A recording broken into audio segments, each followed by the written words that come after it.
p.m. I am Pragya Bakshi Sharma bringing you top stories of the day from across the Republic, starting with Kolkata. The Supreme Court today pulled up the Mamata government over the diktat she had issued a few weeks ago, putting restrictions on the working hours of women doctors. Another story, it has been 100 days of Modi government's third tenure, and the 100 days have been completed on Prime Minister Narendra Modi's birthday. We are reviewing that as well. Going to the next story of the day is the Supreme Court's order on restricting demolition activity till October 1st. No demolition activity till October 1st can be done without Supreme Court's permission. Another story we are covering for you today is from the national capital. Kejriwal has picked Atishi as the Chief Minister of Delhi. More on these stories after the headlines. Presented by Royal Global University. Northeast can't wait. Pado kuch bano.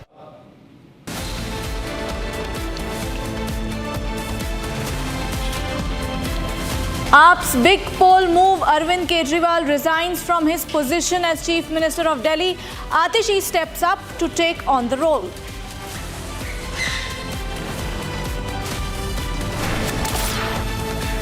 Mamata Banerjee yields to doctors' demands, removes Kolkata Police Commissioner Vineet Goyal. Manoj Verma appointed as the new Kolkata Police Commissioner.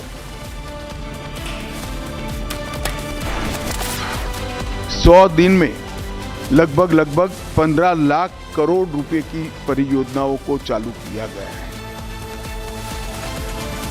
100 days of Modi 3.0 government. Union ministers list government's achievements and milestones.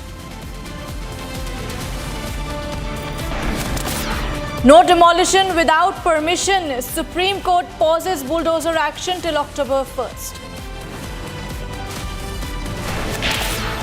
बांटो और राज करो की नीति पर चलने वाले अंग्रेजों की नजरों में उस समय भी गणेश उत्सव खटकता था.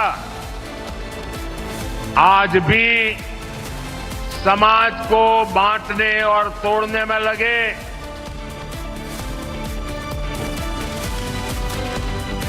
PM Modi defends Ganesh Puja participation at the CJI's residence, criticizes opposition's divisive stance. Presented by Royal Global University. Northeast can't wait. Pado kuch bano. In the first sign of a breakthrough, more than a month after protests began on August 9 over the rape and murder of Abhaya at RG Medical College and Hospital, Minister Mamata Banerjee announced the removal of senior police and health officials, including Kolkata CP, Commissioner of Police Vineet Kumar Goyal. The action comes after a 2-hour meeting between Mamata and protesting doctors. Here's a report. At around 6:20 p.m. on Monday, escorted by pilot police vehicle, 30 doctors arrived at Mamata's residence for what she called the fifth and final round of talks.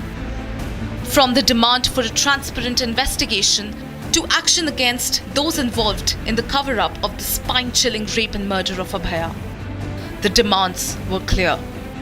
After a 2-hour discussion, the meeting concluded at 9 p.m.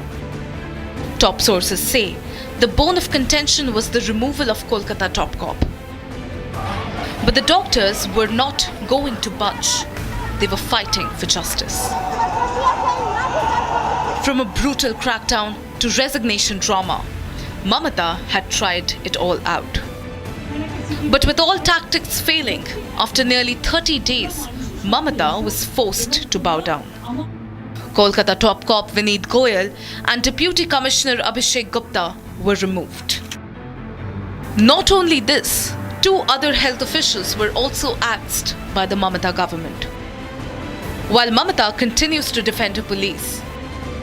लिया तो गया, कोशिश किया है junior doctor का बात सुनने के लिए, लेकिन हमारा पुलिस भी बहुत सारे काम करते हैं. अगर काम करते करते किसी को 2 मिनट देर हो जाता है, कोई काम पे अगर थोड़ा गलती हो जाता है तो उसको लेके अगर किसी को गुस्सा है तो गुस्सा निभाने के लिए, गुस्सा निपटाने के लिए हमने कोशिश किया।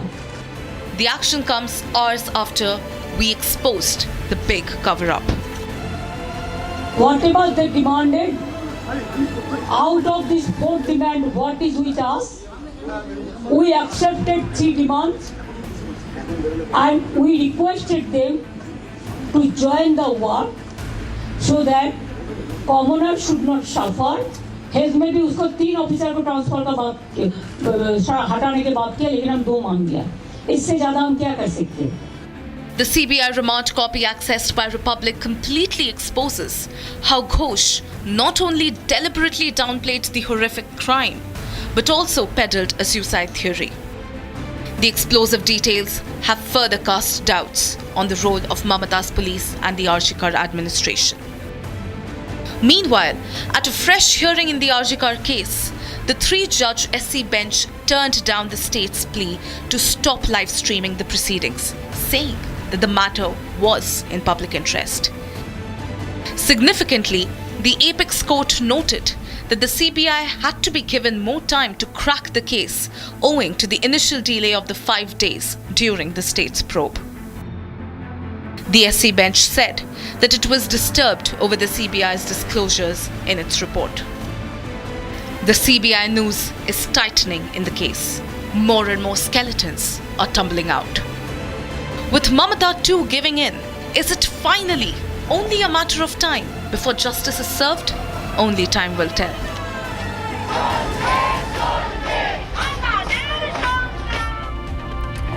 Ending the suspense around the next Delhi Chief Minister, ruling Aam Aadmi Party Supremo Arvind Kejriwal named rising party leader and Minister Atishi as his successor till the next assembly elections.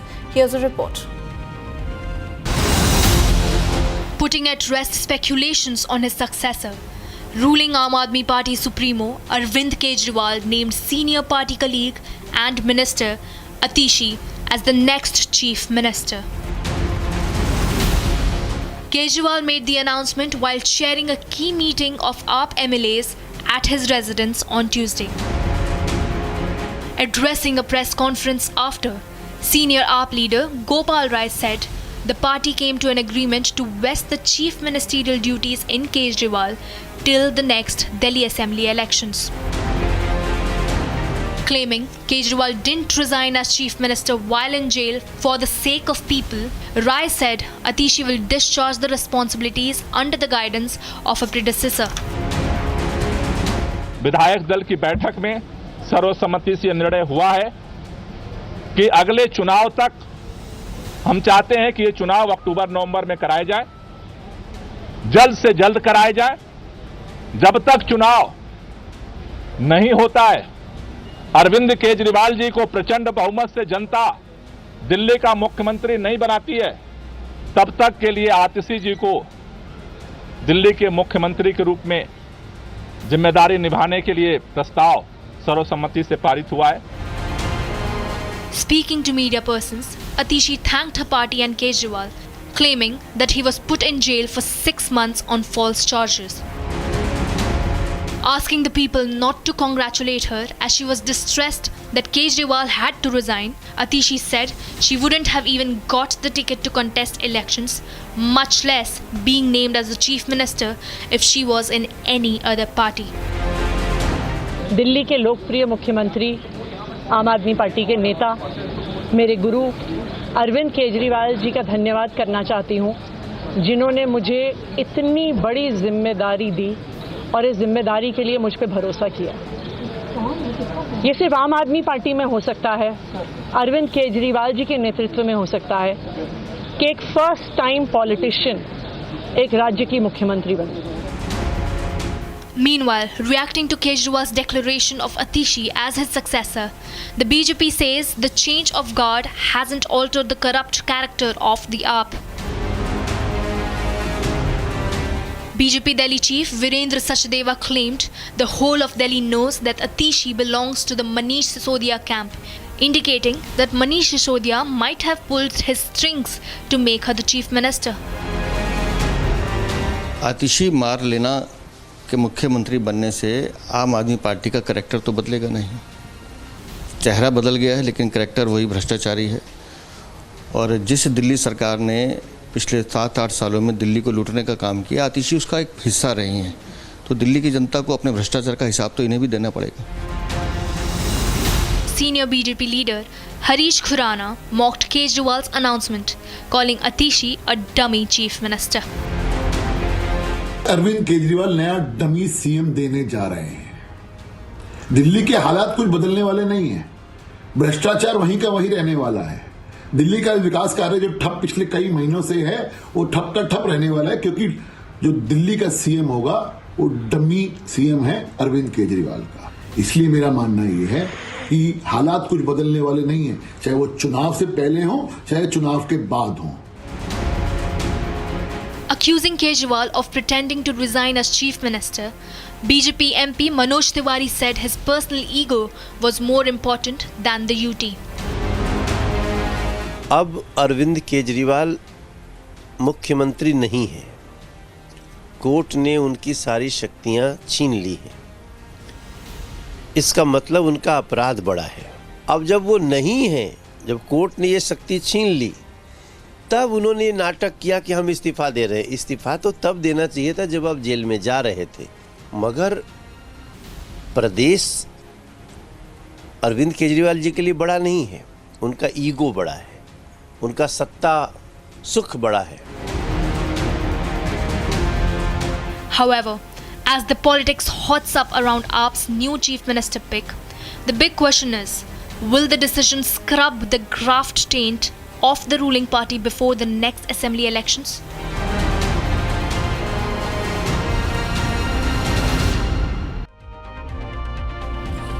Union Home Minister Amit Shah and Union Minister of Railways Ashwini Vaishnav released a special report on achievements of first 100 days of the government during Prime Minister Narendra Modi's third term. Let's take a look at this report. With the release of the special report on PM Modi's achievements in the first 100 days of his third term, Union Home Minister Amit Shah highlighted that India has become a center of production in the world. मैं बहुत फख्र के साथ कह सकता हूं कि भारत पूरी दुनिया में उत्पादन का सबसे चहेता केंद्र बन चुका है और ये वास्तविकता है। Shah further spoke about the PM ensuring that women-centric schemes are put to action. मैं मानता हूं लखपति दीदी भी एक प्रकार से ग्रामीण क्षेत्र की गरीब महिलाओं के लिए रोजगार का एवेन्यू खोलेगी। हम 4.5 करोड़ युवाओं को कौशल की दृष्टि से उन्नयन कर अप्रेंटिस की स्कीम लाए, इनसे भी रोजगार बढ़ेगा। और इंफ्रास्ट्रक्चर, इंडस्ट्रियल पार्क, ये सबसे भी रोजगार का सृजन होगा। तो हर नई पहल जो होती है वो ऑटोमेटिकली स्वाभाविक रूप से रोजगार का सृजन है। The Home Minister also highlighted PM's developmental push. Infrastructure का जहां तक सवाल है, 100 दिन में 3 लाख करोड़ की परियोजनाएं हमने घोषित भी की है, इम्प्लीमेंटेशन भी शुरू हुआ है। महाराष्ट्र के वधवान में 76,000 करोड़ की लागत से मेगा पोर्ट बनेगा, जो पहले दिन से ही विश्व के 10 प्रमुख बंदरगाहों में शामिल होगा। 49,000 करोड़ की 25,000 अनकनेक्टेड गांवों को जोड़ने की योजना, ये योजना 100 की आबादी वाले गांवों को भी जोड़ेगी। Shah lauded India's current foreign policy.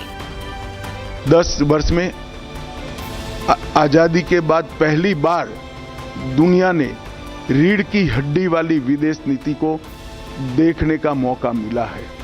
Bharat की विदेश नीति में मेरे जैसे कई लोगों को रीढ़ की हड्डी दिखाई नहीं पड़ती थी, अब भारत की विदेश नीति में रीढ़ की हड्डी दिखाई पड़ती है। 10 साल में देश के 60 करोड़ गरीबों को एक ही 10 साल में घर, शौचालय, गैस, पीने का पानी, बिजली, 5 किलो मुफ्त अनाज और 5 लाख तक की स्वास्थ्य की सुविधाएं देने का काम नरेंद्र मोदी जी ने किया है। BJP leader Rajiv Chandrasekhar has called PM Modi's third term a historical phenomenon. Everybody is aware, every one of your viewers is aware that Prime Minister Narendra Modi ji was given an unprecedented third term. This is an historical phenomenon where the people have reposed trust in him and given this third term. People also know of India and around the world know what Prime Minister Narendra Modi ji has done for India in the last 10 years in the first 2 terms. The transformation of the political culture, the transformation of our economy, the transformation of infrastructure and opportunities for our youth. So a lot of work went into the last 10 years. That is why people gave him a third term.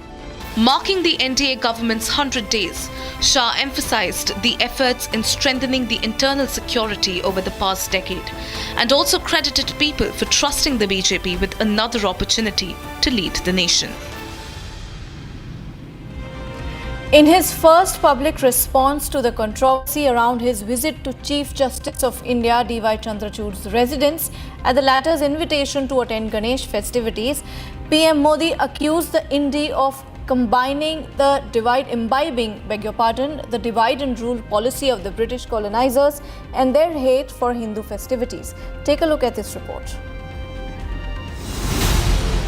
Wading into the row over his visit to CJI Chandrachud's residence to attend Ganesh festivities, PM Modi ripped into the opposition on Tuesday. Speaking in Odisha at the launch of a flagship women-centric scheme of the BJP government in the state, PM Modi came out in strong defense of his visit to the CJI's residence. The PM said that there are power-hungry people bent on destroying the country's secular fabric, who continue to carry forward the divide and rule policy of the British and its hate for Hindu festivities. He further accused the opposition of imbibing the Britishers' distaste for Ganesh Puja. Congress और उसके ecosystem के लोग पिछले कुछ दिनों से इसलिए भड़के हुए हैं क्योंकि मैंने गणपति पूजन में हिस्सा लिया था। ये नफरत भरी सोच, समाज में जहर घोलने की ये मानसिकता, ये हमारे देश के लिए बहुत खतरनाक है। इसलिए ऐसी नफरती ताकतों को हमें आगे नहीं बढ़ने देना है। In a video clip that was widely shared earlier, the PM was seen visiting the CJI's residence and officiating the Ganesh Puja. The opposition came out against his visit, saying that a PM should not be seen aligning with a particular faith. Ganpati Puja is a function which can be considered as a private, and why it should become a public event and leading to several questions.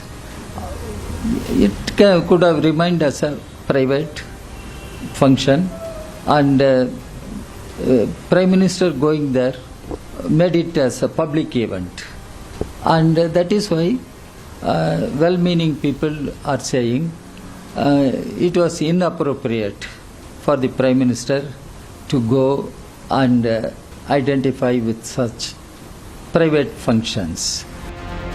The Indy also questioned the CJI's ability to dispense justice impartially while flagging a threat to the secular character of the judiciary. The BJP hit back with an image of former PM Manmohan Singh hosting the then CJI KG Balakrishnan at an iftar party at his official residence. शायद यह आपत्ति chief justice of India और प्रधानमंत्री के मिलने से नहीं है, यह आपत्ति गणपति पूजा से है।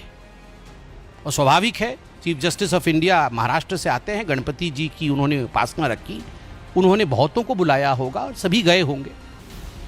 मगर जिस प्रकार से पहले डॉक्टर मनमोहन सिंह बतौर प्रधानमंत्री इफ्तार की पार्टी रखते थे, क्या उसमें चीफ जस्टिस नहीं आते थे? जब इफ्तार पार्टी में चीफ जस्टिस और प्रधानमंत्री मिल सकते हैं और बैठ सकते हैं, गुफ्तगू कर सकते हैं, they can break breads together, उस समय जब एक टेबल पर बैठ के दोनों की बात हो सकती है, वह भी एक त्योहार है, यह भी एक त्योहार है। दोनों त्योहारों के बीच ये पार्थक्यता क्यों है? With the PM defending his visit to the CJI's residence, the opposition should clear the air on whether it stands against Hindu festivities. The Supreme Court has directed that no demolition action should take place till the next hearing, that is on October 1st. However, this does not apply to unauthorized construction. More on that after the break.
In a landmark decision, the Supreme Court mandated that no demolitions should occur across the country without its prior authorization until the next hearing on October 1st. However, the top court clarified that this order will not apply to demolitions involving encroachments. Here's a report. The Supreme Court issued a landmark judgment on Tuesday, mandating that no demolition should occur in the country without its prior permission until the next hearing on October 1st. This order, however, will not apply to cases involving encroachments on public roads, footpaths, railway lines and water bodies. The ruling emerged during a hearing on petition filed by Jamiat Ulema-e-Hind, challenging the unauthorized bulldozer action in Uttar Pradesh and other states. The petitioners argued that properties belonging to individuals accused of crimes were being demolished in several states. In delivering the verdict, the Supreme Court emphasized that even a single instance of illegal demolition undermines the Constitution's principles. The two-judge bench highlighted the significance of adhering to constitutional values. The Supreme Court's decision to pause these actions aims to ensure the legal procedures are followed and constitutional rights are upheld. The case will be further examined with the hearing adjourned until October 1st for additional deliberation. Until then, the temporary halt on unauthorized demolitions will remain in effect, with specific exceptions outlined in the court's order.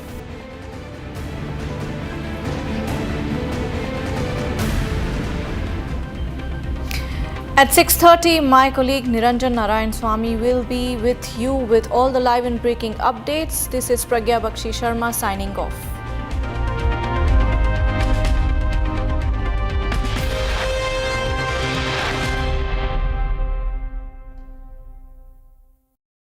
We all know that love doesn't require money, but marriage, well, that's a different story altogether.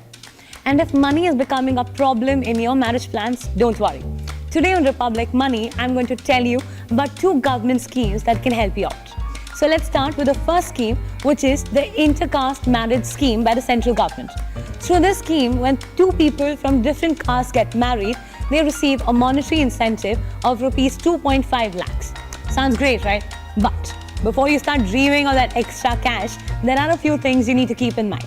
First, make sure your marriage is registered under the Hindu Marriage Act of 1955. Secondly, the scheme only applies to first marriages. So if you've walked down the aisle before, unfortunately, you're not eligible for this scheme. And lastly, you need to apply within 1 year of getting married to qualify for the scheme.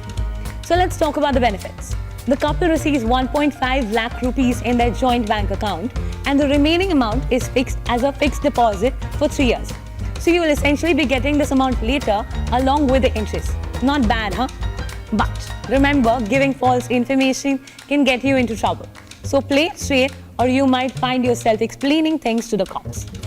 Finally, if this scheme sounds like it could work for you, you can download the application form from the website linked in the description below. Now, if 2.5 lakhs doesn't sound like it's enough, don't worry. The Rajasthan government has got you covered. They have something better. They're offering rupees 10 lakhs if you marry outside your caste. But as they say, with great rewards requires great eligibilities, so here are the conditions. Couples who want to avail the benefit of this must have combined income less than rupees 2.5 lakhs. Both the individuals should be under the age of 35, and also the couple should not have been convicted in any criminal case. So shady past can put you off the list, so be careful, huh? And finally, the scheme is exclusive to couples living in Rajasthan. That's a caveat we know. Now, if you qualify on all these criteria, you get rupees 5 lakhs upfront in a joint bank account, after submitting all the necessary documents, of course. Now, the other 5 lakhs you must be wondering, well, that's locked in a fixed deposit for 8 years, earning you interest all along the way. So want to read the fine print? We've given the link to the policy document in the description, so do check that out. That's all in today's video. We'll meet again in the next video with some more finance. Until then, stay happy, keep loving, and yes, don't forget to send that wedding invite. We're waiting it.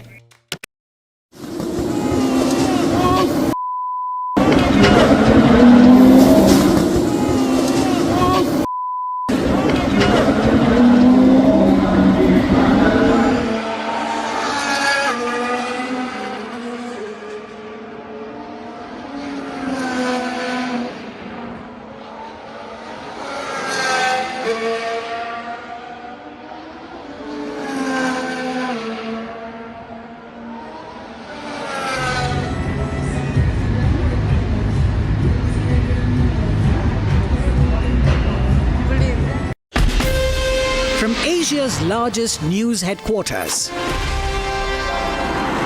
setting the agenda for Bharat.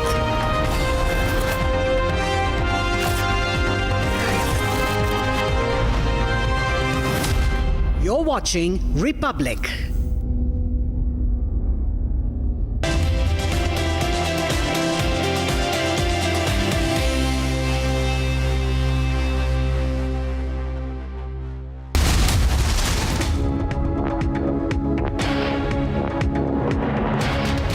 Presented by Royal Global University. Northeast can't wait. Pado kuch bano. चुनाव नहीं होता, अरविंद केजरीवाल जी ने भरोसा कर मुझ पे ये जिम्मेदारी दी है और आने वाले कुछ महीने तक, जब तक ये जिम्मेदारी मेरे पास है। AAP's big poll move, Kejriwal steps down as Delhi Chief Minister, Atishi takes over the CM post. Forced to act, Mamata removes Vineet Goyal, Manoj Verma appointed as the new Kolkata Police Commissioner.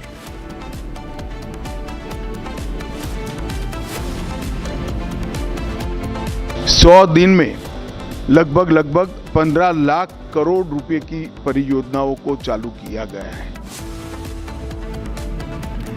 100 days of Modi 3.0 government, union ministers list government's achievements and milestones. On bulldozer justice, Supreme Court directs that no demolition should take place in the country without its permission.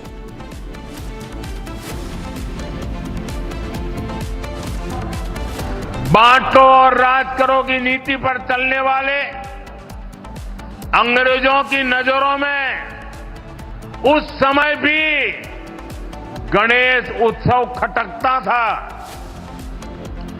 आज भी समाज को बांटने और तोड़ने में लगे। PM Modi defends participation in Ganesh Puja hosted by CJI, says Congress and ecosystem are rattled. Presented by Royal Global University. Northeast can't wait. Pado kuch bano. What is it?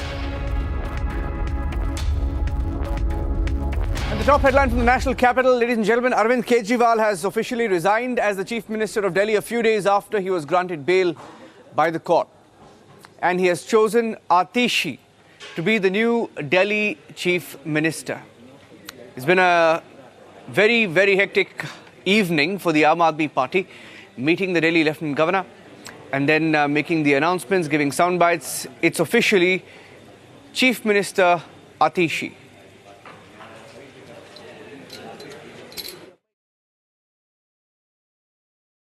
उन्होंने कहा कि मेरे लिए सिर्फ सुप्रीम कोर्ट का फैसला काफी नहीं है, मुझे दिल्ली की जनता का फैसला चाहिए। मैं दिल्ली की जनता की अदालत में जाऊंगा और अगर दिल्ली की जनता कहेगी कि अरविंद केजरीवाल ईमानदार है तो मैं तभी मुख्यमंत्री की कुर्सी पे बैठूंगा। और आज इसी तहत अरविंद केजरीवाल जी ने अपना इस्तीफा दिया है।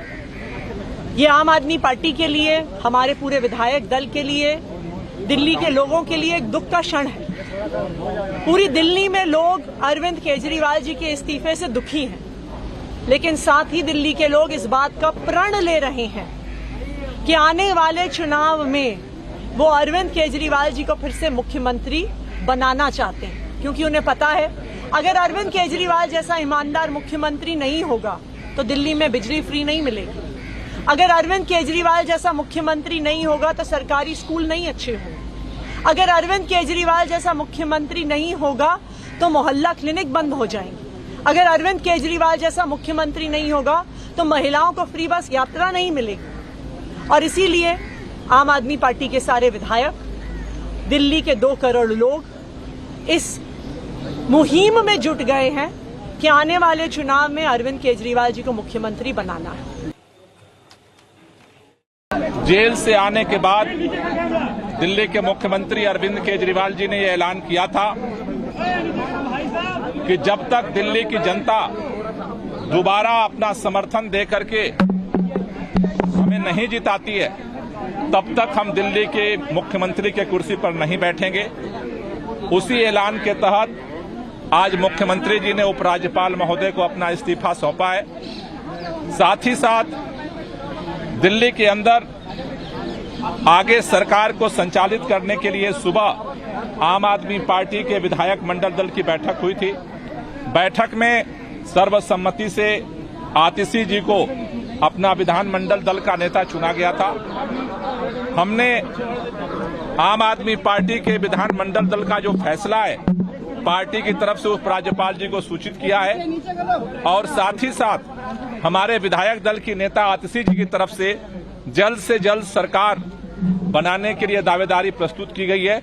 हमने उपराज्यपाल महोदय से निवेदन किया है कि जल्द से जल्द शपथ की तारीख सुनिश्चित की जाए, जिससे कि दिल्ली के अंदर दिल्ली के 2 करोड़ लोगों के लिए जो काम है उस काम को आगे बढ़ाया जा सके और साथ ही साथ जो दिल्ली के लोगों के लिए अरविंद केजरीवाल जी ने जो काम किया, बिजली का, पानी, स्कूल, अस्पताल, उस पर जो खतरे मंडरा रहे हैं उसको संरक्षित किया जा सके, उससे उसको बचाया जा सके। इन 2 लक्ष्यों को लेकर के सभी पार्टी के विधायक, सभी मंत्री ये शपथ लिए हैं कि जल्द से जल्द नई सरकार के गठन के साथ दिल्ली की जनता के साथ हम अभियान शुरू करेंगे और जल्द से जल्द दिल्ली में चुनाव करा करके दिल्ली के मुख्यमंत्री अरविंद केजरीवाल को दोबारा मुख्यमंत्री की शपथ दिलाएंगे। I'm going across to my colleague Akhil, joining us even as the Aam Aadmi Party's move gets responses from the BJP, very pessimistic about Atishi taking over as the new chief minister. Akhil, what's the mood in the Aam Aadmi Party? Is everybody on board? Is everybody okay with Arvind Kejriwal's decision to name Atishi as chief minister?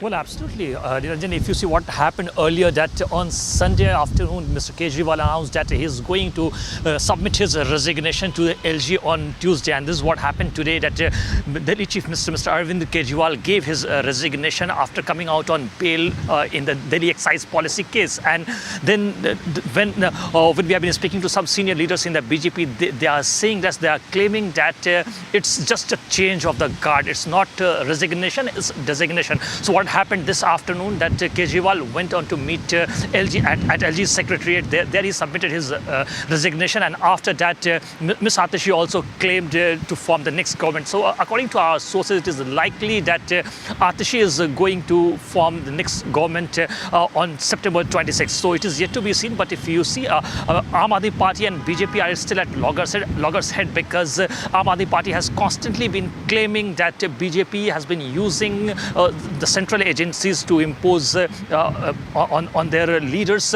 and that's why they have been constantly trying to malign the Aam Aadmi Party leaders' image. This is what the Aam Aadmi Party has been claiming. Apart from that, if you see on the side of the BJP has been claiming just that is just a restructuring of the government, and she is going to be used in the hands of Mr. Kejriwal and Manish Sisodiya. This is what the BJP has been claiming. Yes, Niranjan. All right, let's listen into the political reactions coming in from the BJP. Atishi, the BJP and of course the BJP's IT cell targeting Atishi and her background. The minute she was named as the next Delhi chief minister, here are a few responses that came in from the BJP to Arvind Kejriwal's decision. चेहरा बदल देने से आम आदमी party का चरित्र नहीं बदलेगा। आम आदमी पार्टी का जो चरित्र है वो भ्रष्टाचारी चरित्र है, दिल्ली को लूटने का चरित्र है। और अरविंद केजरीवाल ने जिस तरह से शराब नीति घोटाले में दिल्ली को लूटा है, जिस मंत्रिमंडल ने दिल्ली के विभिन्न विभागों में भ्रष्टाचार किया है, अपने मंत्रिमंडल की ही एक साथी जो उन भ्रष्टाचार के सारे जो प्रारूप थे उसमें शामिल रही हैं, ऐसी आतिशी मारलेना को मुख्यमंत्री का उम्मीदवार घोषित करना सीधा सीधा दिल्ली को अराजकता और कम्युनिज्म की तरफ धकेलने का उनका प्रारूप है।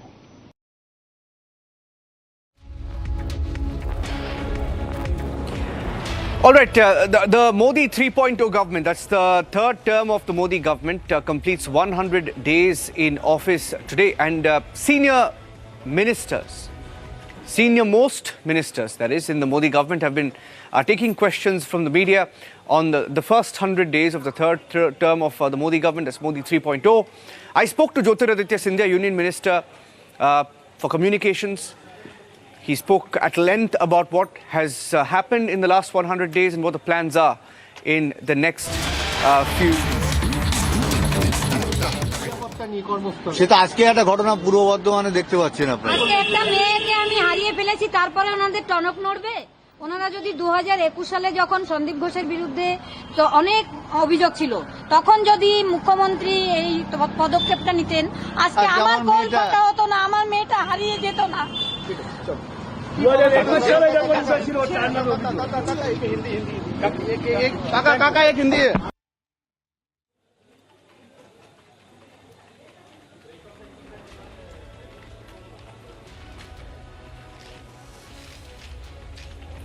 Okay, apologies for that. We just had to cut across from that interview to an interview that was coming in from Kolkata of the parents of Abhaya. They're speaking to the media after what has been the last 24 hours of hectic changes in Kolkata, as Mamata Banerjee is forced to remove the Kolkata Police Commissioner. Of course, he still has got a good posting in the STF. The Kolkata Police Commissioner has been changed, and the father and mother of Abhaya, who was raped and murdered at the RG Kar Hospital, addressing the media, they're saying that they have complete faith in the Supreme Court. They say that they don't want to, at this point, say much, given that the case is sub judice, and that they believe that if there is a deliberate effort to tamper evidence, then it will not be easy to find that evidence anymore. Posing their faith in the CBI, saying that they are aware of what the job is at hand, and adding that whosoever is associated for their daughter's murder or for tampering evidence, they're confident that they will get punishment. And thanking the junior doctors for the continued campaign for Abhaya on the streets of Kolkata for over a month now. These are some of the key takeaways from the press briefing there. A very, very short press briefing from Abhaya's parents. They're speaking to the media in Kolkata while posing their faith in the Supreme Court.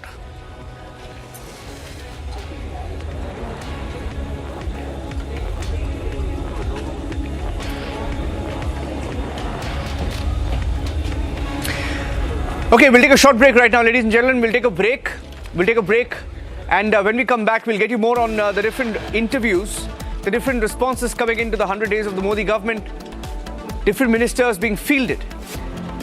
We'll be back with that and more on Republic. Stay tuned.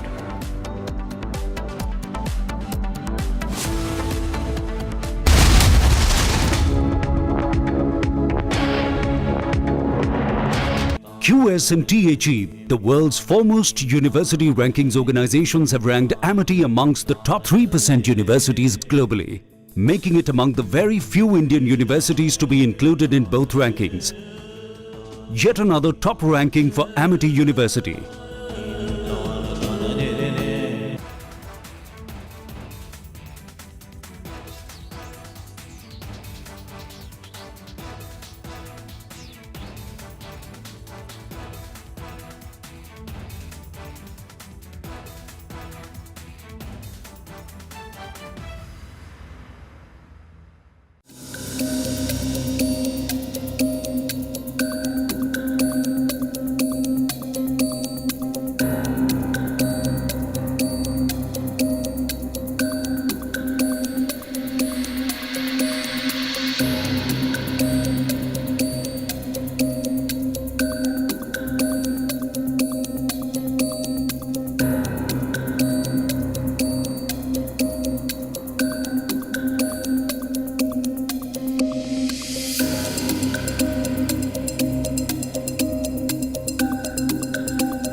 you got to understand the golf course is surrounded by shrubbery. So when somebody gets into the shrubbery, they're pretty much out of sight.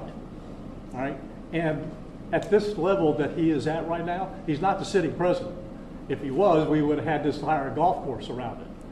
Well, because he's not, the security is limited to the areas that the Secret Service deems possible.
मैं बहुत फख्र के साथ कह सकता हूं कि भारत पूरी दुनिया में उत्पादन का सबसे चहेता केंद्र बन चुका है और ये वास्तविकता है।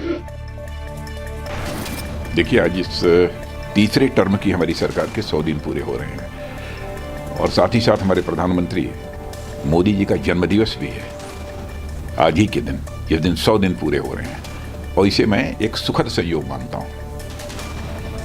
और जहां तक हमारी सरकार का प्रश्न है, मैं कह सकता हूं कि यह सरकार बनने के पहले ही हम लोग पूरी तरह से कॉन्फिडेंट थे कि तीसरे टर्म की सरकार भी यह एनडीए की ही सरकार बनेगी मोदी जी के नेतृत्व में।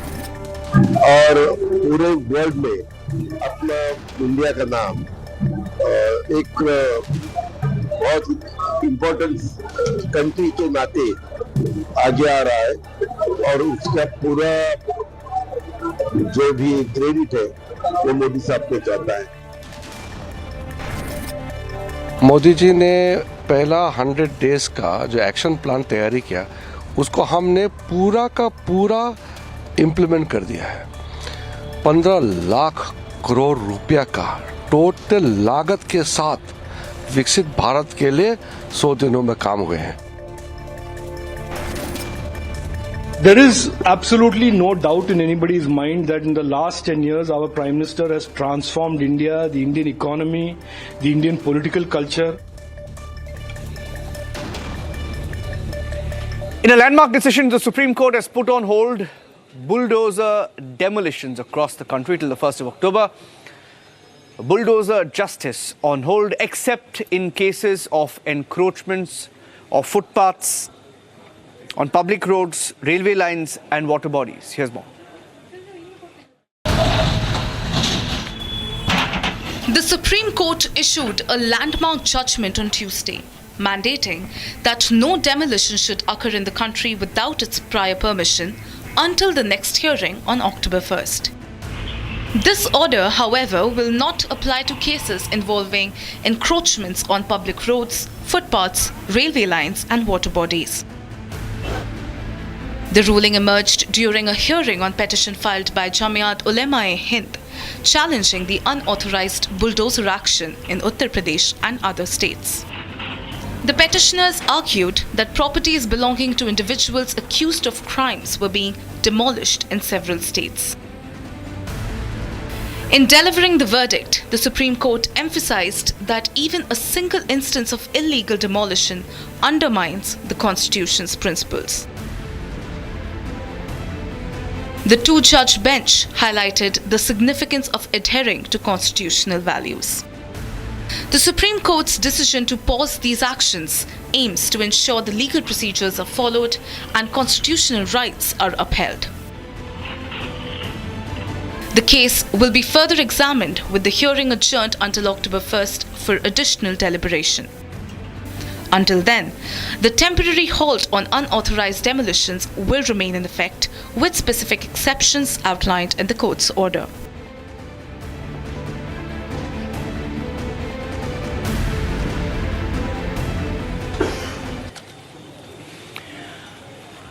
Well, the Congress party has gone silent on Article 370 in Jammu and Kashmir. Though they've had reservations in public, in the manifesto, there is no mention of Article 370. And there shouldn't be, because the BJP feels that this is dubious.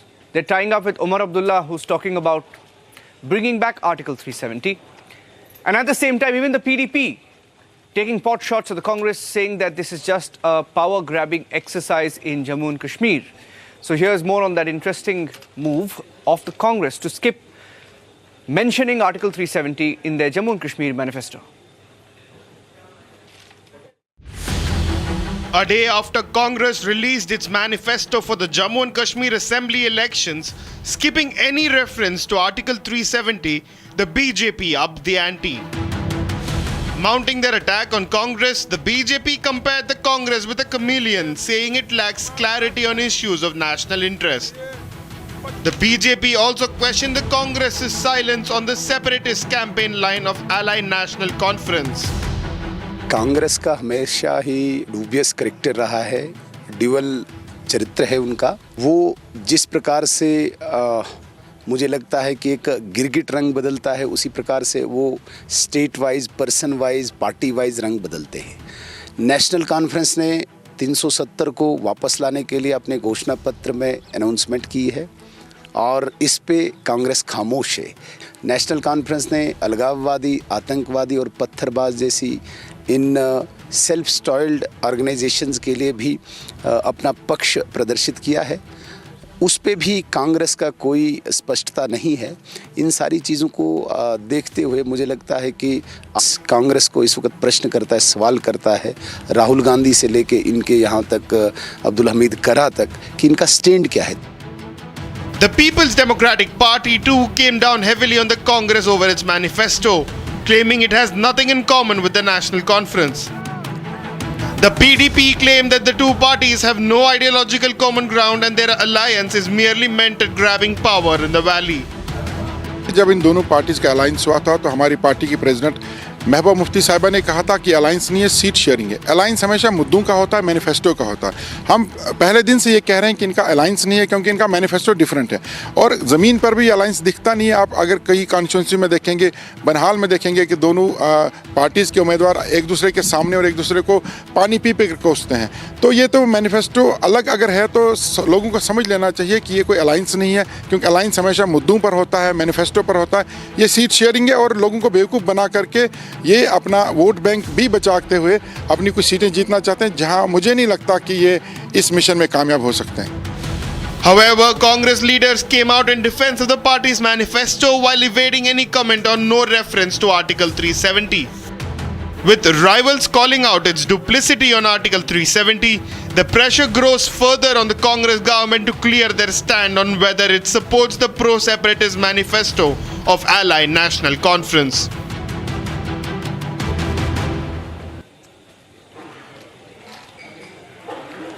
A reminder at 8 p.m., ladies and gentlemen, the big debate on Super Primetime Max with Arnab on 100 days of power of Modi 3.0. Has the Modi 3.0 government delivered on all its promises? The big debate at 8 p.m.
Director, the taste of success. QS and THE, the world's foremost university rankings organizations, have ranked Amity amongst the top 3% universities globally, making it among the very few Indian universities to be included in both rankings. Yet another top ranking for Amity University.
Asia's largest news headquarters,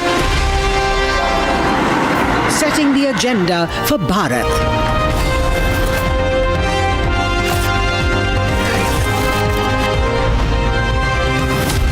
You're watching Republic.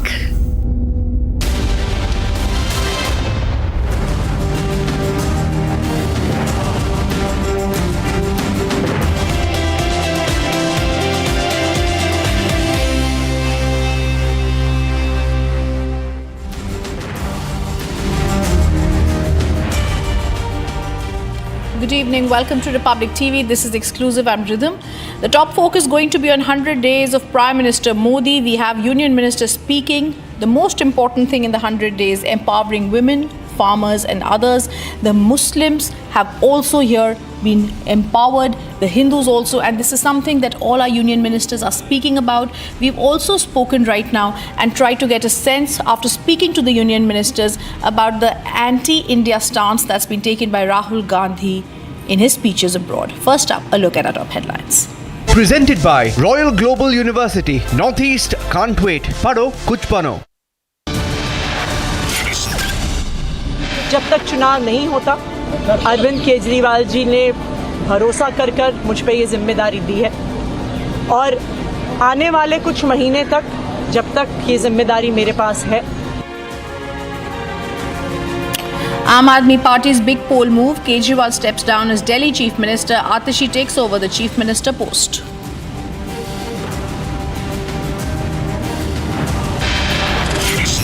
Forced to act, Mamata removes Vineet Goyal, Manoj Verma appointed as new Kolkata Police Commissioner.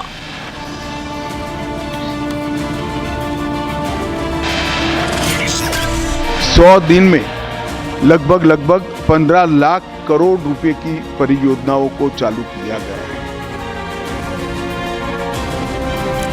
100 days of Modi 3.0 government. Union ministers list government's achievements and milestones. On bulldozer justice, the Supreme Court directed no demolition should take place in the country without its permission. And Prime Minister Modi defends participation in Ganesh Puja hosted by the Chief Justice of India, says Congress and its ecosystem are rattled.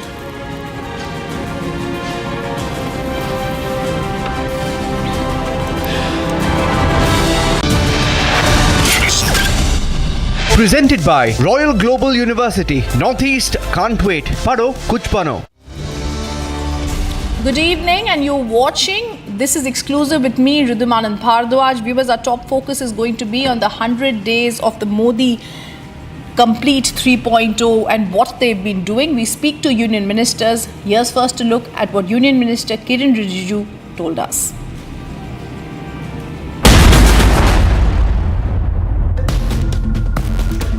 The other big issue that I wanted to perhaps put the focus on, and perhaps it's also a good time to elaborate on it, because there has been a lot of fear-mongering that has happened. On 5th of August, there was a huge speculation that was doing the rounds that yet again, this government is going to come up with a big reform. The Waqf bill, it's a critical bill that was supposed to be introduced. For the first time in 10 years, Minister Rijiju, we're looking at a critical bill like this going to the JPC.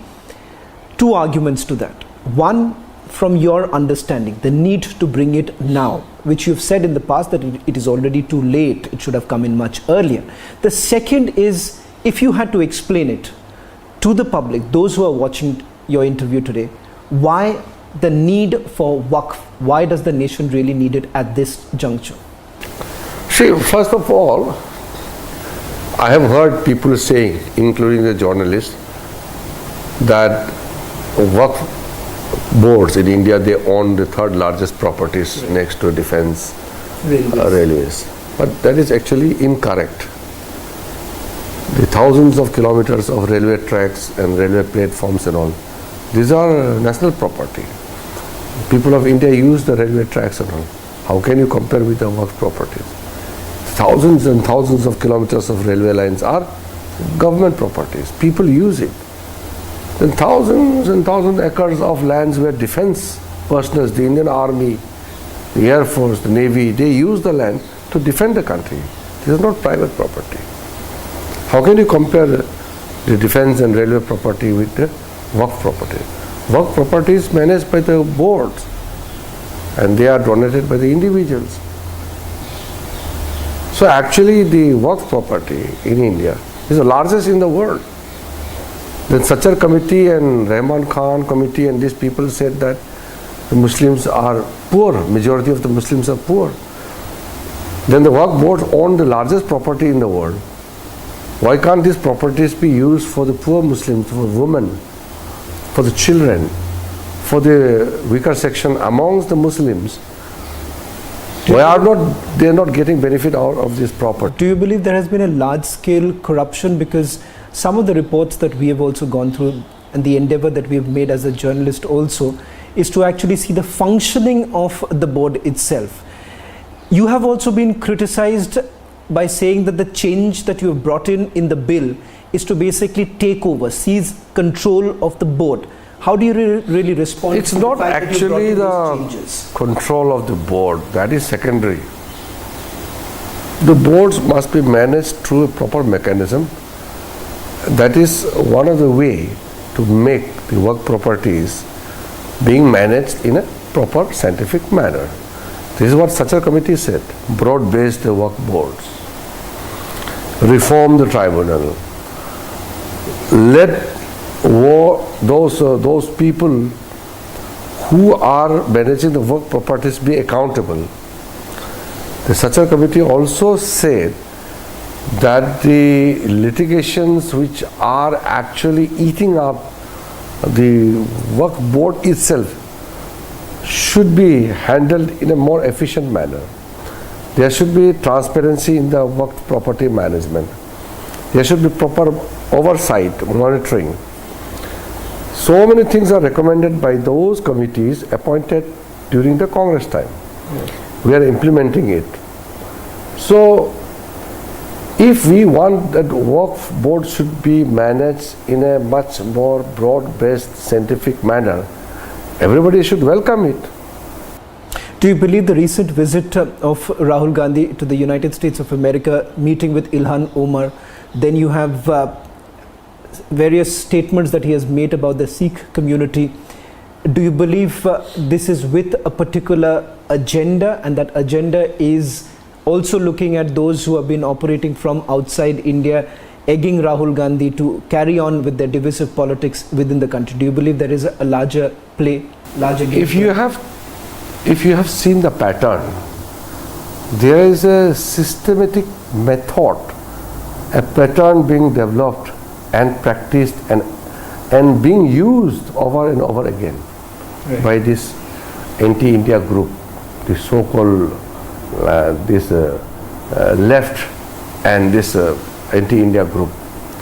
They will pick up a person, make that person hero, and let him speak, and they will put across his statement as a narrative. But has it been amplified in this term? Because I'm just looking at a larger pattern.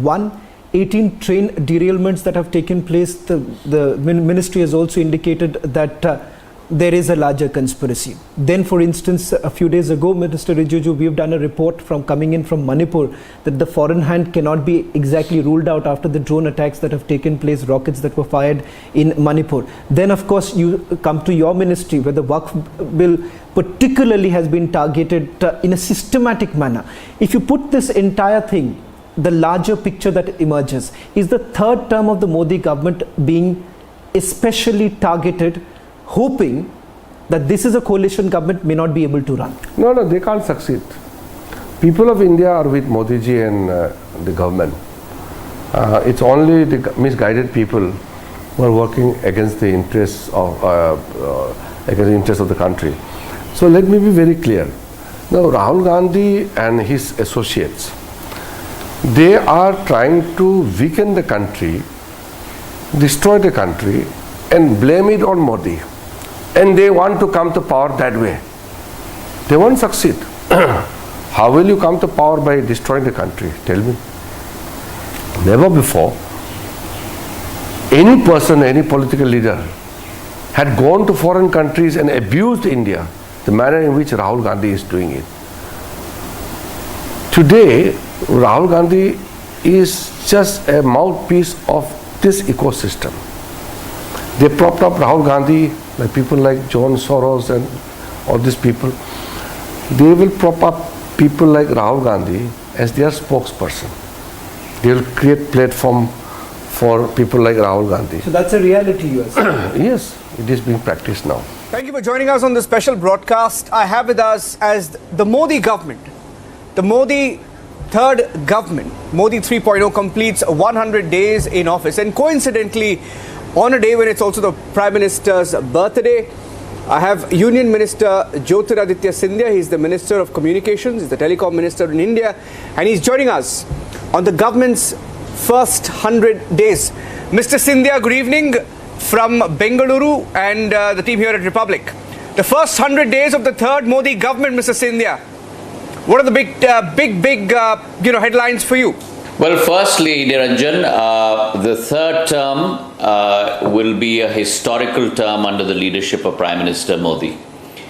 He has very clearly articulated to the people of India that this third term will certainly involve much more effort, much more result-oriented government, and with a vision that higher goals will result in higher performance and a higher impact. And with that frame of mind, the work has already started and is underway. It is our resolve that government has to be transformative, which is what Prime Minister Modi has very clearly outlined. And transformative means you must start from the get-go. The last 100 days have been a hallmark in terms of development and progress across the spectrum of activity of government that you see. If you look at the empowerment of women, where on the one hand, close to about 11 lakh more women have become Lakpati Didis. At the same time, the budget has enshrined in it close to a 3 lakh crore allotment for our women across the length and breadth of our country. Mudra loans have been increased from 10 lakhs to 20 lakhs. When you look at the sector of making sure that you bring about social change and social development through the PM Janamana Yojana, close to about 406 new universities in terms of Eklavya Vidyalayas have been set up, which have almost enrolled close to about 1.23 lakh new students. And along with that, under the PM Janamana Yojana, close to 112 aspirational districts and close to 500 aspirational blocks. Full saturation across 11 segments have already taken place. Along with that, the Pradhan Mantri Awas Yojana, our resolve of building 3 crore new more houses in the next 5 years. The budget allocation through the cabinet has already been put in place for 1 crore urban houses and 2 crore rural houses at close to about 3.5 lakh crores in terms of a budget allocation. For the youth, new paradigms have taken root, where youth will be given internships across companies across India.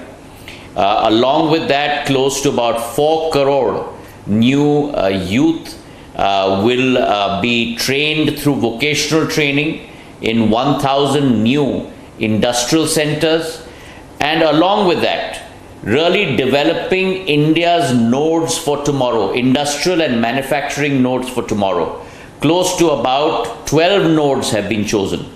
This year has seen the highest capex been allocated, close to about 11.11 lakh crore, which has never been seen before. And the repercussions of that have been seen in infrastructure.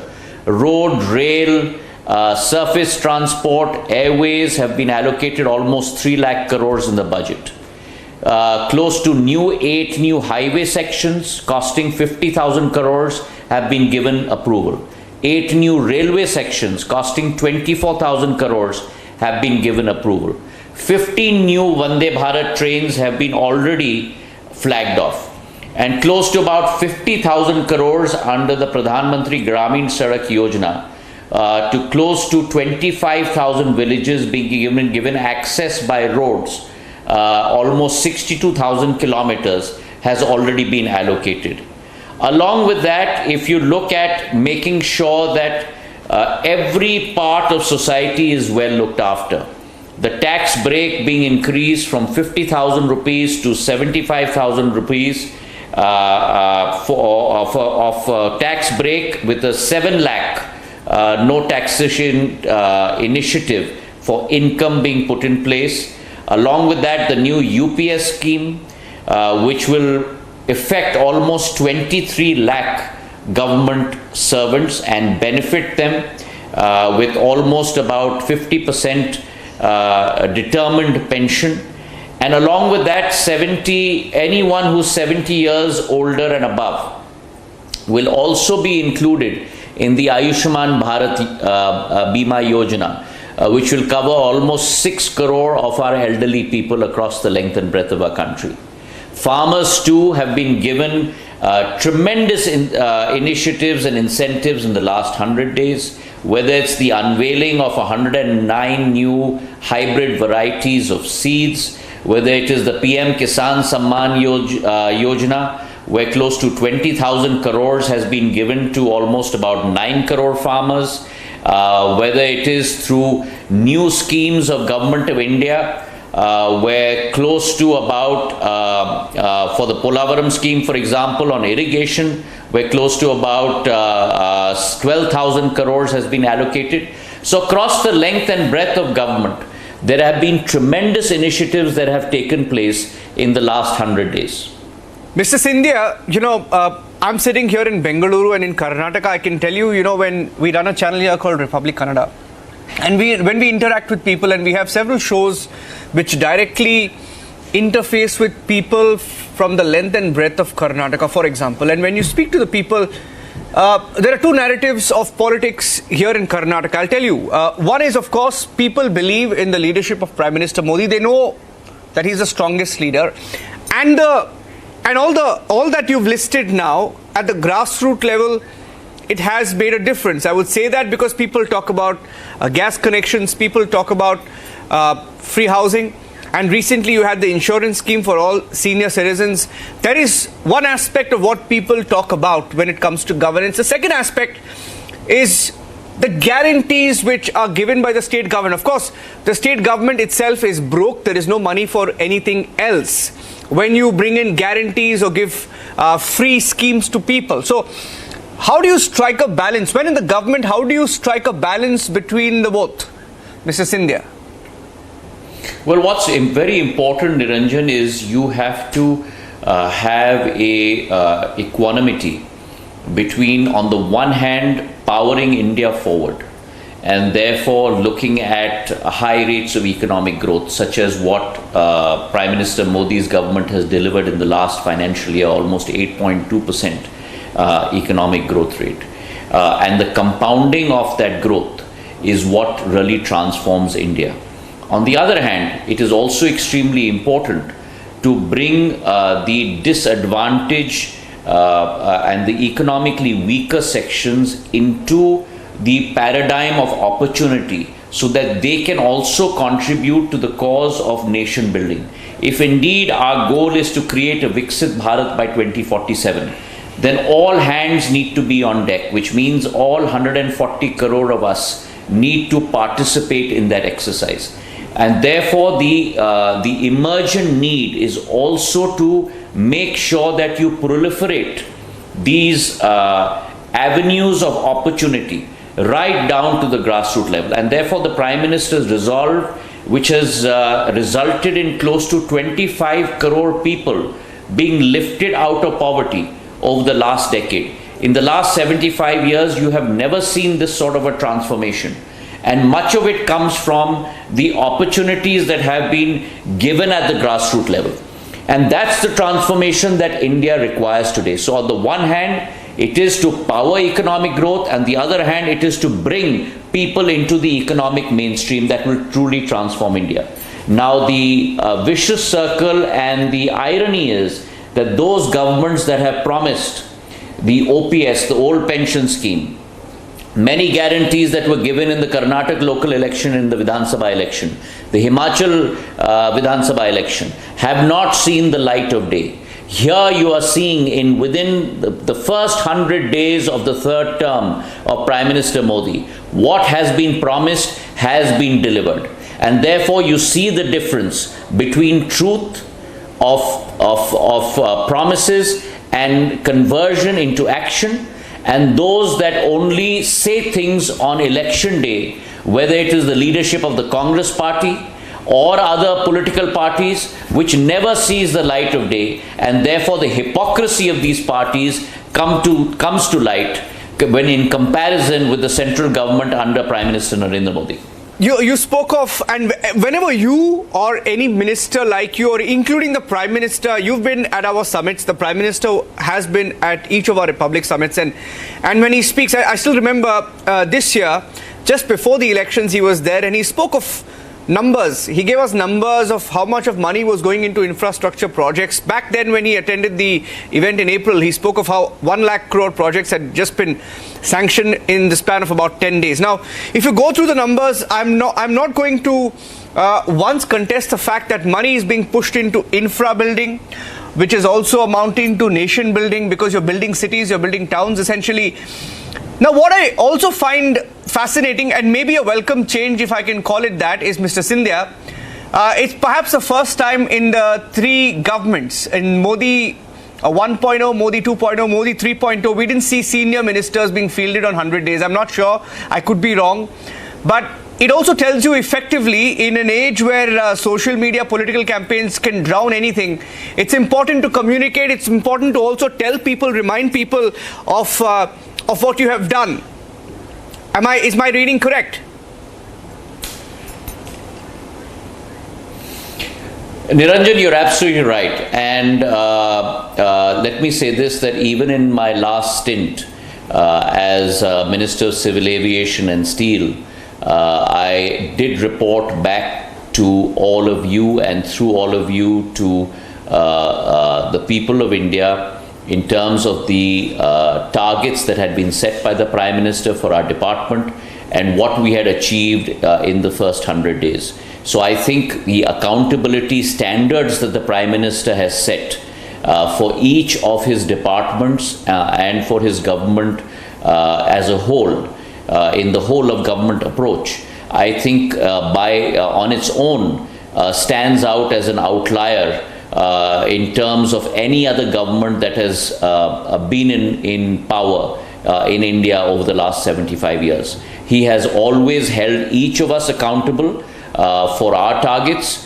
He has held himself accountable, and when a leader holds himself accountable, then the trust of the people in that leader grows manifold when delivery happens, when action happens on the ground. And that is the difference between a NDA-led government of Prime Minister Modi and the opposition parties that mouth tremendous voices and tremendous promises, but actual delivery is yet to be seen on the ground. And there's a great chasm between what is committed and what actually is delivered. So on the one hand, you have a leader that undercommits and over-delivers, and on the other hand you have opposition parties that overcommit and under-deliver. And very clearly the verdict of the people of India is in the favor of Prime Minister Narendra Modi. Very interesting. My last question to you, Mr. Scindia. You know, this third Modi government, of course, you have majority in the government, and there are many who question the fact that the BJP on its own was not able to cross the majority mark. But to all those critics who talk about the dangers of coalition politics, of course, I don't have to explain that, because you have been in another party, in another government in the past, and you may know what coalition politics pressure would be like, having worked there. But is there any coalition politics pressure on the current Prime Minister, or is he just determined to take India to its greatest height? The NDA is comprised of a group of parties and people that are committed in their resolve only to one thing: the growth of India, the betterment of India, the transformation of India into Viksit Bharat and Atmanirbhar Desh. And in that sankalp, each and every constituent of the NDA is committed to that goal and to the leadership of Prime Minister Narendra Modi. So this government and this coalition government and this NDA will ensure that our principles, our morals and our goals are actually all turn into reality. And the government speaks, and every constituent of this NDA speaks in one voice towards that goal. Mr. Scindia, thank you for speaking to Republic TV as the Modi third government turns 100 days old. And it was interesting to hear from you. Look forward to perhaps catching up with you again for a longer conversation, perhaps. Mr. Scindia, thank you very much for this evening. Thank you very much. Thank you.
As the Modi government completes 100 days, it faces another set of challenges. And perhaps a challenging role this time has been given to Union Minister Kiren Rijiju. Mr. Rijiju, thank you very much for joining us on this broadcast. Let me straight away begin by asking you, this hasn't been the easiest 100 days for the Prime Minister and his government. To begin with, of course, the big challenge of managing the opposition. Do you believe this has been one of the hardest tasks that you have been given, to manage the opposition, particularly on the floor of the parliament? Not really. We don't have to manage opposition because opposition party is already completely dysfunctional. The opposition party which we have in present time, they are not responsible people. They don't function as an effective, responsible opposition party. So anyway, let opposition party be whatever they are.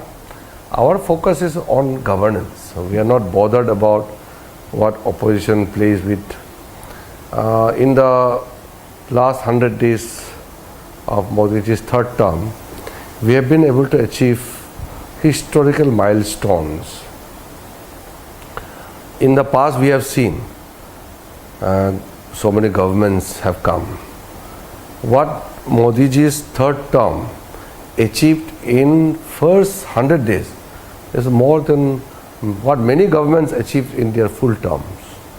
So you can imagine, for example, the total 15 lakh crore rupees to be spent within this span of our 15 days. We have taken decision to utilize the 15 lakh crore in different sectors for different welfare schemes, infrastructures and other important schemes. These are unthinkable just few years ago.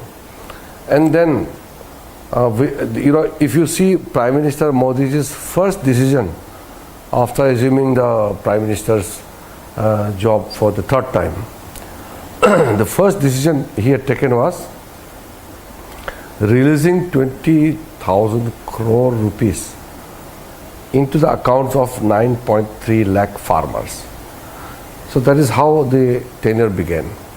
Then in the first cabinet decision was to build 3 crore additional houses for the poor people, which the Congress could not do in their entire tenure. In the one single stroke of pen, decision was taken. Now it is already implemented, and many of the infrastructure projects are under implementation. So that is why, whether it's for women, creating 11 lakh women Lakpati Didis, and the certificates are handed over, and to spend 11,111 crore through capital expenditure, and then to ensure that the poorest of the poor give some kind of a special emphasis to ensure that they are given special care of. For example, the primitive vulnerable tribes, nobody had heard them, nobody had taken care of the welfare of these people. Modi ji heard them. So this PM Janman, which is for the vulnerable tribes, this is unthinkable in the past. Then more than 1 lakh tribal students have been enrolled in the Ekalavya Model School. These are residential schools, and then build roads and infrastructure in border areas. From the youth, 2 lakh crore to be spent for creating job opportunities for the youth by giving them skill training and other important support. So I'm just giving you just nutshell of what we did. But do you believe that the opposition perhaps has gotten under your skin, primarily because, let's take out specific examples, lateral entry being one such issue, which the government has been extremely vocal about in the past? You had to withdraw that. This many would have seen after the criticism by the leader of the opposition. Do you believe that perhaps that's the reason why there is a perception growing that the government appears to be on the back foot? No, as I said, we are not driven by what opposition party says. We are driven by what national interest demands. All these steps taken by Prime Minister Modi ji during the first 100 days of our government is purely in the national interest. Prime Minister has given a commitment that what we used to do in last 10 years, we will do it in 3 times faster, 3 times more in every sphere. We are going to work for the people of this country. Coalition politics really does not change the dynamics of how the government operates? Coalition is a part of our DNA from the beginning. In the 2014. But this is Prime Minister's first? No, it's not that. 2014, we had a coalition government. Right. Of course, BJP had more numbers, but we had so many ministers, Akali Dal, Shiv Sena, But you have to LJP. understand the number game is different. So does that make you feel a little uncomfortable at It this doesn't point? matter because NDA is working like an organic family. Everybody went to election with Modi ji's poster. All the NDA partners had gone to election with the declared candidature of Modi ji as the third Prime Minister candidate. Where is the problem? Let me also talk about the characteristic of the Modi government. Each term has been defined with, many would say, big ticket reforms, and also the fact that you have been able to fulfill the promises that have been made. Abrogation of Article 370 being one, Ram Mandir being the other. What, in your opinion, would be the characteristic of Modi 3.0? Because everyone would then be defining the government on the basis of the promise that you've made. Would it be the UCC? Is that what we are really looking at? The third term of Modi's government is continuation of first term, second term, same prime minister, and with same attitude we are working. The only difference would be that in the third term, Modi ji will work 3 times harder than the previous 2 terms. That will be the only change. We will take stronger measures, better decision, faster execution, and will achieve much more than what we achieved in the past. Mr. Rijiju, I want to get into a little bit of specifics of your role as the Parliamentary Affairs Minister and of course the other ministry that you're handling. First, with regards to how do you deal with the opposition? It's the revival of the opposition, one would say, compared to the last 2 terms. The opposition perhaps is also hell-bent that their voice should be heard. That is the reason why in the last session what we essentially saw was a reinforced opposition. How exactly are you managing? Did it start on an acrimonious note, especially with the pro tem speaker and the fact that the decision about the deputy speaker, did it have an acrimonious start? No, the Congress party is very irresponsible political party. They were ruling this country for such a long time. Today they are reduced to opposition party, and in third consecutive term, they could not even reach the triple digit. They could not reach the 100 mark. That's fine. It's a people's mandate. But at least they should play the role of opposition party responsibly. The first time in the history of Indian democracy, Congress boycotted the election of the pro-term speaker, the nomination process. Pro-term speaker is nominated by the government based on a selection of one of the senior member and rest are panel members. The Congress and opposition party even didn't participate in the election and the functioning of the pro-term speaker. Then they did not allow Prime Minister to speak in Rajya Sabha and Lok Sabha. You can just pick up the records of the Parliament. Before this 2024 budget session, has there been even a single instance where Prime Minister's speech is being disturbed? The whole opposition party came to the well of the House and stood in front of the Prime Minister, and they blocked Prime Minister from speaking. Prime Minister had to literally shout on top of the lungs to be heard. Has this happened before? This kind of irresponsible behavior by the opposition party makes them unfit even to be opposition party. It's very unfortunate. The other big issue that I wanted to perhaps put the focus on, and perhaps it's also a good time to elaborate on it, because there has been a lot of fear-mongering that has happened. On 5th of August, there was a huge speculation that was doing the rounds that yet again, this government is going to come up with a big reform. The Waqf bill, it's a critical bill that was supposed to be introduced. For the first time in 10 years, Minister Rijiju, we're looking at a critical bill like this going to the JPC. 2 arguments to that. One, from your understanding, the need to bring it now, which you've said in the past that it is already too late, it should have come in much earlier.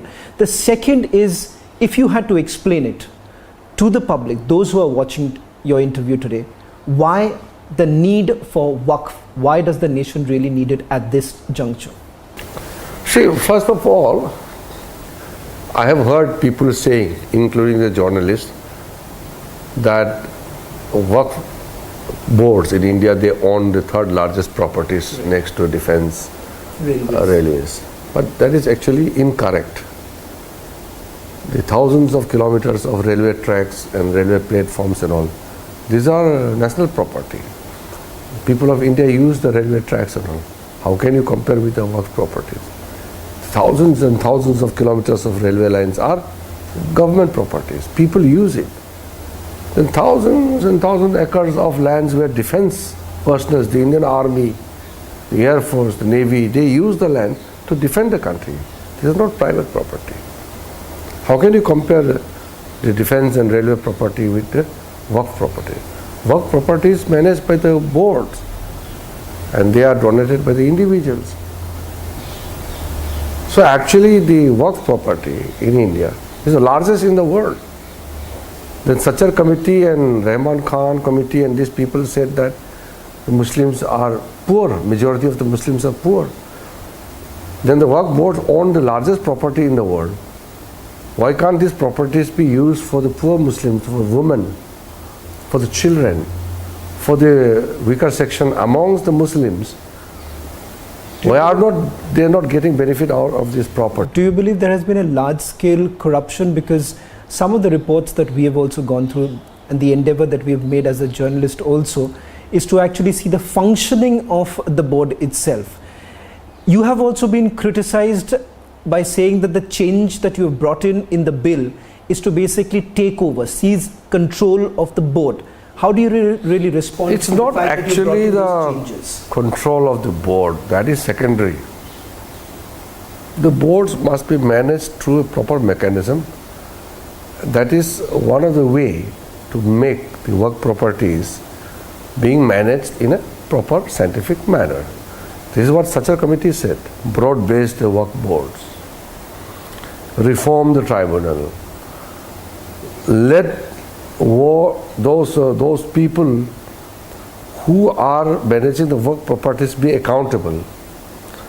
The Sachar committee also said that the litigations which are actually eating up the Waqf board itself should be handled in a more efficient manner. There should be transparency in the Waqf property management. There should be proper oversight, monitoring. So many things are recommended by those committees appointed during the Congress time. We are implementing it. So if we want that Waqf board should be managed in a much more broad-based scientific manner, everybody should welcome it. Do you believe there is a deliberate attempt to fearmonger on this? Because if you see, the All India Muslim Personal Law Board made a statement 24 hours ago saying that over 6 crore letters have been sent across to the JPC where Muslims have been against the Waqf amendment bill. How would you really respond to that? That whether at all this is to target one particular community, or what is it that the ordinary Muslim actually gets from this particular amendment? No, ordinary Muslims are coming to me and telling me that please speed up the amendment of the Waqf bill, and really, they are hopeful that the government will do something. Now, there are vested interests within the country who don't want Muslims to prosper, including some of the Muslim leaders who are actually benefiting from the present situation in the Waqf boards. There are very few people. The Congress MPs and the opposition MPs, they came to me and said that Waqf properties are being captured by the mafias. I'm not saying it. The opposition MPs are also saying it. And then the Congress party, people like Zakir Naik, some radicals, they are moving around, broadcasting around and telling that government is trying to take away the Muslim lands. Is this country a banana republic, or this is by a rule of law? Can you take somebody's property just like that? Don't we trust the judiciary? In this country, constitutional provisions cannot be undermined, and everything is being handled under a particular rule of law. Rules are framed and you function under the rules. Can anybody just go and snatch a land which belongs to a masjid, or can anybody go and take over land of any other person? What is the one big benefit, in your opinion, would be after the amendment is... Once the amendment is passed and we make the act, Ummeed Act, most of the properties will be managed through proper mechanism, and all those unutilized properties with the work boards will be utilized for the welfare of the poor Muslims, and the minuscule that whatever revenue they are showing now will increase multiple times. They are not earning 200 crore. Largest properties in the world not earning even 200 crore. It's like a joke. So there will be hospitals, training centers, schools, colleges, training centers, many things will come up in those valuable work properties to be managed by the Muslims only. And all the profits and proceeds will go to Muslim community only. The income from the work property will not be used by other communities. It will be for Muslim community only. So in fact, every Muslim must come forward and support it. Right. Mr. Rijiju, there's one big cause of concern, and you've already spoken about it. Radicals, fugitives like Zakir Naik, fear-mongering on this entire issue. In the course of the research, what we have come across is just not Zakir Naik, Mr. Rijiju. There are several others who are now working overtime to ensure that they send across this message, so much so it has got global repercussions, that the Muslims are being targeted, the community is being constantly targeted. How do you really look at the sudden coming up of a radical fugitive like Zakir Naik? Do you believe that he's been egged upon? Do you believe that there is a larger conspiracy at play? Yeah, it is not only people like Zakir Naik. There are many other people, including many other people inside India, are conspiring to work against India's interests. And people like Rahul Gandhi, people like many leaders in the opposition party, they are being backed by such anti-India groups. If you see Rahul Gandhi goes out to foreign countries, he moves around with anti-India people, and they are damaging India's interest. However, people of India have given their mandate, and Modi ji's leadership will ensure that these negative people cannot destroy India.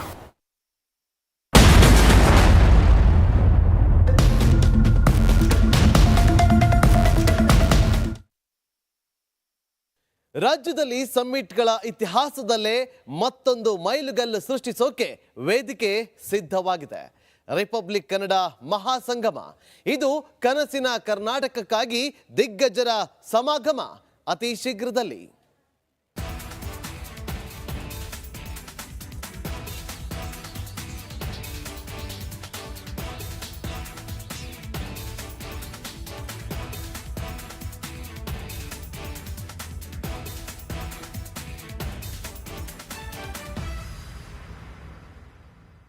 We all know that love doesn't require money, but marriage, well, that's a different story altogether. And if money is becoming a problem in your marriage plans, don't worry. Today on Republic Money, I'm going to tell you about 2 government schemes that can help you out. So let's start with the first scheme, which is the intercaste marriage scheme by the central government. Through this scheme, when 2 people from different castes get married, they receive a monetary incentive of rupees 2.5 lakhs. Sounds great, right?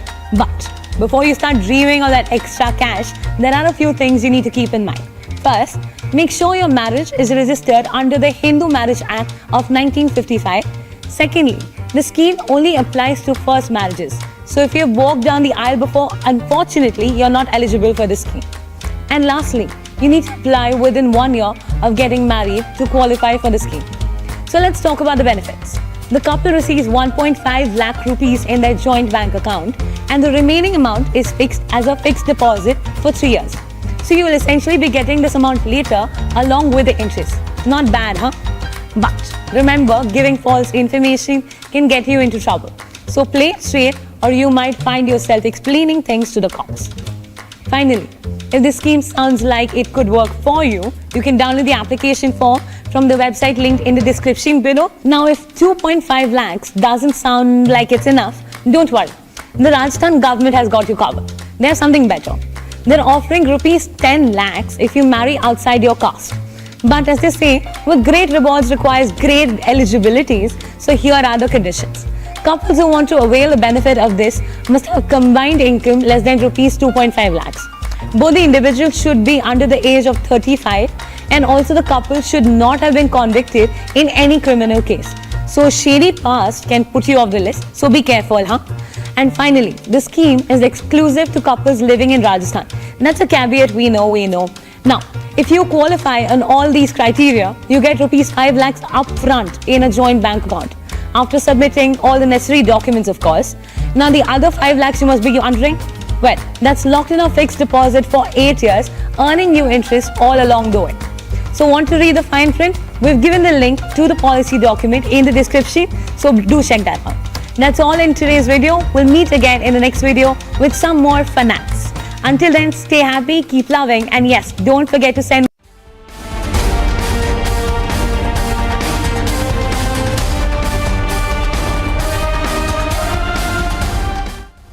QS and THE, the world's foremost university rankings organizations, have ranked Amity amongst the top 3% universities globally, making it among the very few Indian universities to be included in both rankings. Yet another top ranking for Amity University.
Towards the fag end of Parliament session, Rahul Gandhi putting out a video saying stock markets will crash tomorrow because of a Hindenburg report which referred to Madhavi Butch.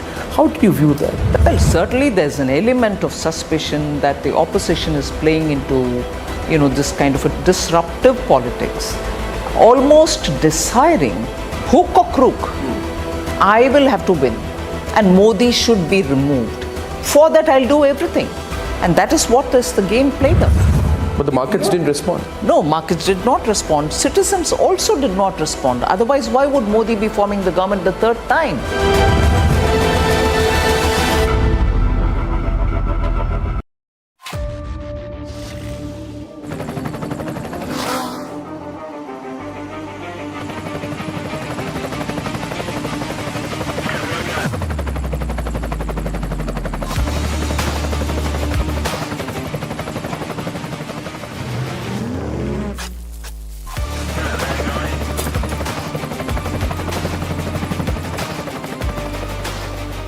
Director, the taste of success. QS and THE, the world's foremost university rankings organizations, have ranked Amity amongst the top 3% universities globally, making it among the very few Indian universities to be included in both rankings. Yet another top ranking for Amity University.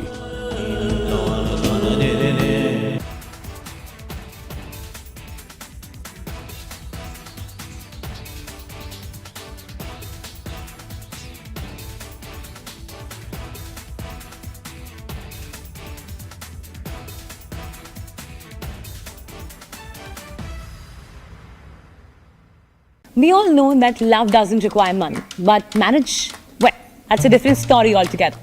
And if money is becoming a problem in your marriage plans, don't worry. Today on Republic Money, I'm going to tell you about 2 government schemes that can help you out. So let's start with the first scheme, which is the intercaste marriage scheme by the central government. Through this scheme, when 2 people from different castes get married, they receive a monetary incentive of rupees 2.5 lakhs. Sounds great, right? But before you start dreaming of that extra cash, there are a few things you need to keep in mind. First, make sure your marriage is registered under the Hindu Marriage Act of 1955. Secondly, the scheme only applies to first marriages. So if you have walked down the aisle before, unfortunately, you're not eligible for this scheme. And lastly, you need to apply within 1 year of getting married to qualify for the scheme. So let's talk about the benefits. The couple receives 1.5 lakh rupees in their joint bank account, and the remaining amount is fixed as a fixed deposit for 3 years. So you will essentially be getting this amount later along with the interest. Not bad, huh? But remember, giving false information can get you into trouble. So play it straight, or you might find yourself explaining things to the cops. Finally, if this scheme sounds like it could work for you, you can download the application form from the website linked in the description below. Now, if 2.5 lakhs doesn't sound like it's enough, don't worry. The Rajasthan government has got you covered. They have something better. They're offering rupees 10 lakhs if you marry outside your caste. But as they say, with great rewards requires great eligibilities, so here are the conditions. Couples who want to avail the benefit of this must have a combined income less than rupees 2.5 lakhs. Both the individuals should be under the age of 35, and also the couple should not have been convicted in any criminal case. So shady past can put you off the list, so be careful, huh? And finally, the scheme is exclusive to couples living in Rajasthan. That's a caveat we know. Now, if you qualify on all these criteria, you get rupees 5 lakhs upfront in a joint bank account, after submitting all the necessary documents, of course. Now, the other 5 lakhs you must be wondering, well, that's locked in a fixed deposit for 8 years, earning you interest all along the way. So want to read the fine print? We've given the link to the policy document in the description, so do check that out. That's all in today's video. We'll meet again in the next video with some more finance. Until then, stay happy, keep loving, and yes. Those who are the narrative setters are saying the government has become cautious. Modi government is having to do U-turns. And they think it's because of their charm. No. Excuse me. The attempt is that the government is on its toes. It is cautious. It's on the back foot. It's easy to push the government over, which was completely against the image of the Modi government in the past. Fanciful daydreaming. We are always kept on our toes. We need to attend to people. We need to do our jobs. We need to be literally performing that the government is seen to be functioning. This time, Lok Sabha election, people voted for a government, and a government for the 3rd time coming to power consecutively. As much as they voted an opposition which they want them to conduct themselves like a true constructive opposition.